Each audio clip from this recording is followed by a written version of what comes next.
안녕하십니까, 대익남입니다.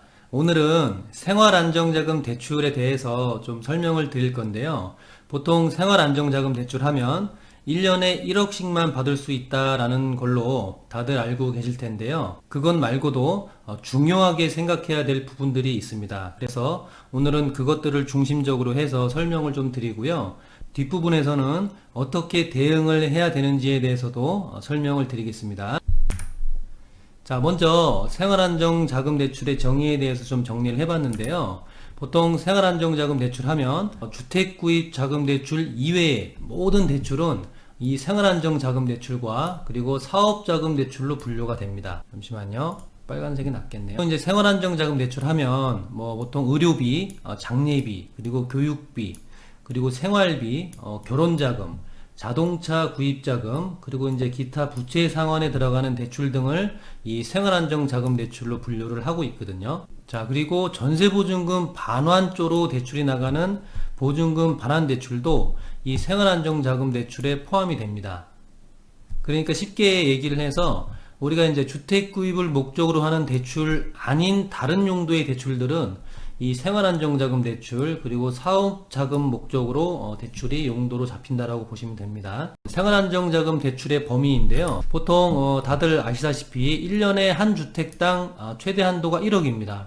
이제 요거는 세대 기준이고요.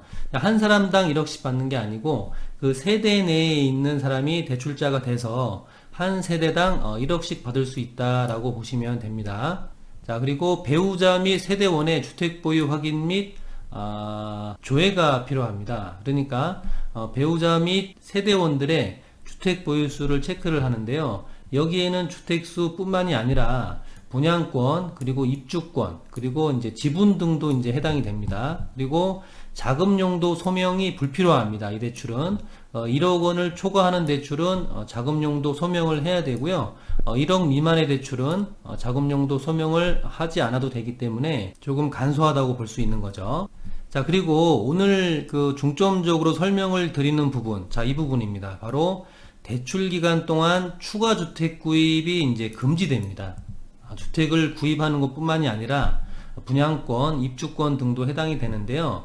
이 부분에 대해서 금융사에서 추가 약정서를 받습니다. 이 추가 약정서에 대해서는 뒷부분에 가서 약정서를 보면서 조금 더 상세하게 설명을 드리겠습니다. 자, 먼저 우리가 이제 그 규제 지역과 LTV 현황을 좀 알아두어야 할 필요가 있는데요.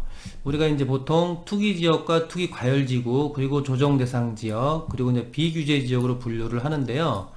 보통 투기 지역과 투기 과열 지구는 이제 LTV가 9억까지는 40%, 9억 초과는 20%, 15억 초과는 아예 불가합니다. 그리고 조정 대상 지역은 9억까지 50, 9억 초과는 30입니다. 그리고 비규제 지역은 규제가 없고 LTV는 70%로 적용이 되고요.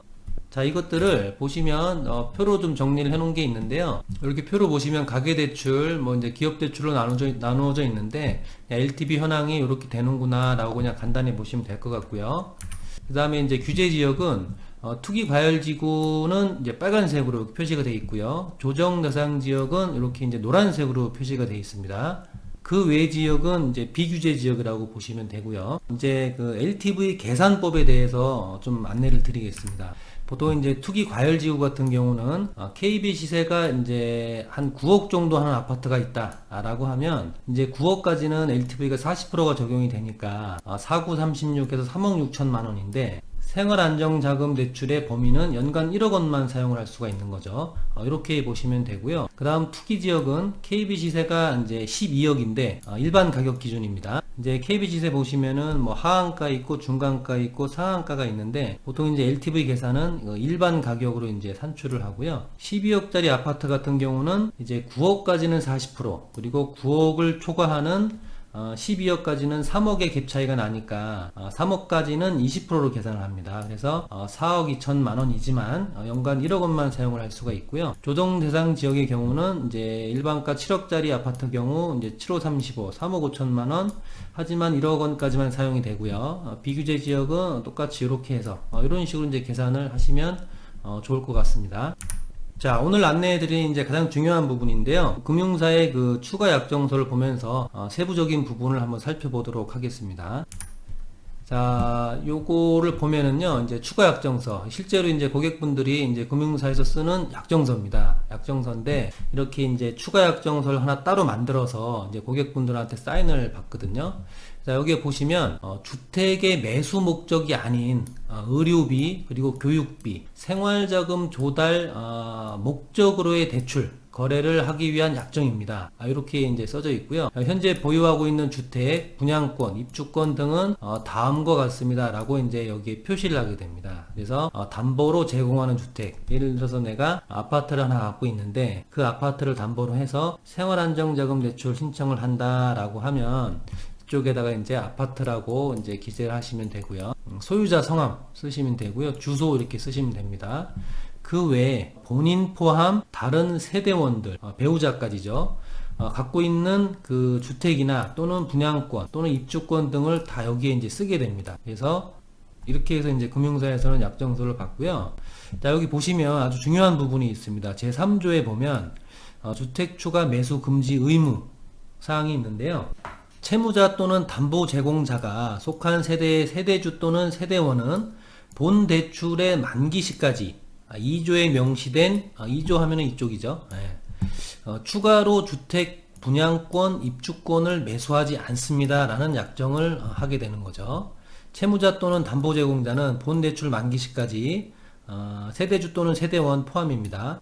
그러니까 이 대출 기간 동안 다른 주택을 소유한다거나 분양권 입주권이 생기게 되면 지체 없이 회사에 신고해야 됩니다 라고 이제 약정을 하게 되는 거죠. 근데 이런 부분들은 이제 대출 신청서를 쓸 때는 이제 쓸 것들이 너무 많으니까 사실 그 설명의 의무가 있지만 그냥 넘어가는 경우도 많이 있거든요. 그래서 이런 부분들이 있다라고 알고 계셔야 될 것 같아서 이렇게 영상을 제작하게 됐습니다. 다음에 나오는 사항도 중요한 부분인데요.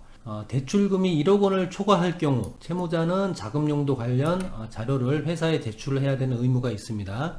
그런데 생활안정자금 대출 같은 경우에는 1억까지밖에 안 되니까 뭐 자금 증빙해야 될 소명 자료를 제출해야 될 필요가 없는 거죠.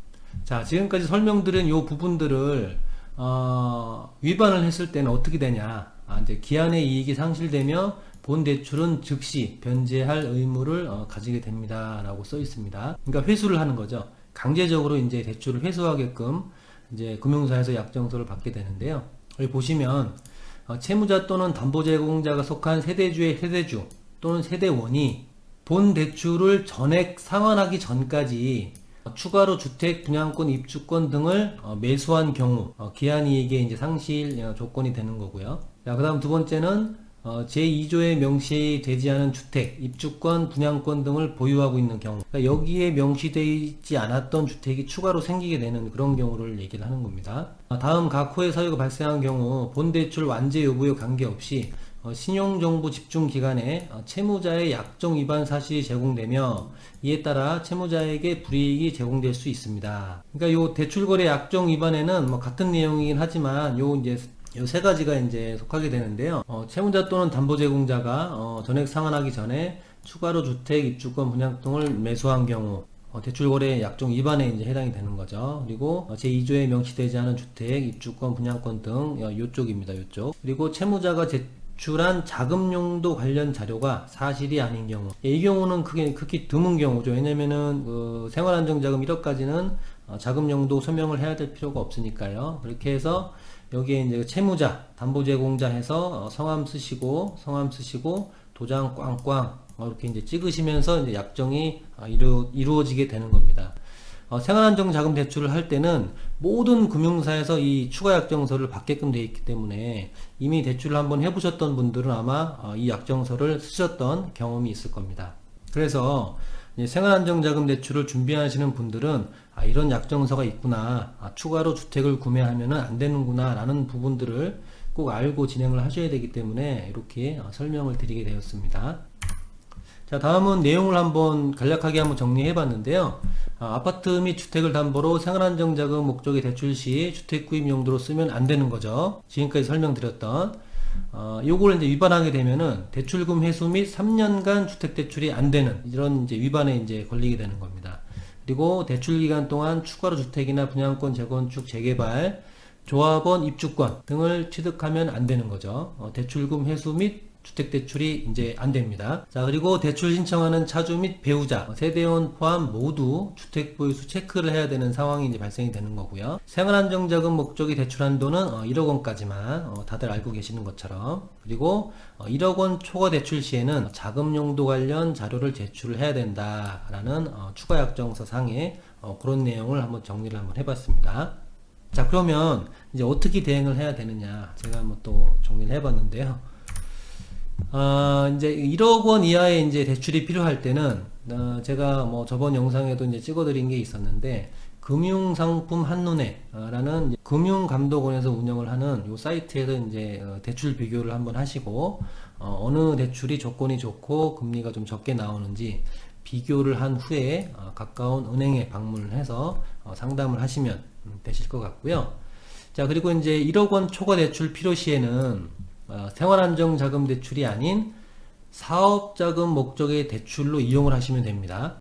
이 사업자금 목적의 대출 이용하는 방법은 제가 저번 영상에 찍어드린 아파트 추가 대출 1편과 2편에 아주 상세히 그 설명들이 돼 있거든요. 그러니까 이 영상을 참고하시면 좋을 것 같고요. 자, 오늘 그 생활안정자금 대출 부분에 대해서 한번 처음부터 내용 정리하고 그 다음에 이제 대응하는 전략에 대해서 설명을 좀 드려봤는데요. 좀 이해가 되셨는지 모르겠습니다. 궁금하신 부분들이 있으시면 밑에 댓글로 남겨주시면 시간 나는 대로 댓글에 답변을 드리도록 하겠습니다. 자, 그리고 뭐 추가로 궁금하신 부분이나 뭐 대출 상담이 필요하신 분들은 저희 뱅크 플랫폼 카카오톡 상담센터를 이용을 해주시면 발빠르게 실시간으로 채팅 상담을 하실 수가 있으니까 궁금증을 해결하시는데 도움이 되실 거라고 생각이 되고요. 대출 준비하고 계시는 분들은 준비 잘 하셔서 좋은 결과 있기를 바라겠습니다. 자, 오늘 영상은 여기까지고요. 다음 영상 때 또 찾아뵙겠습니다. 감사합니다.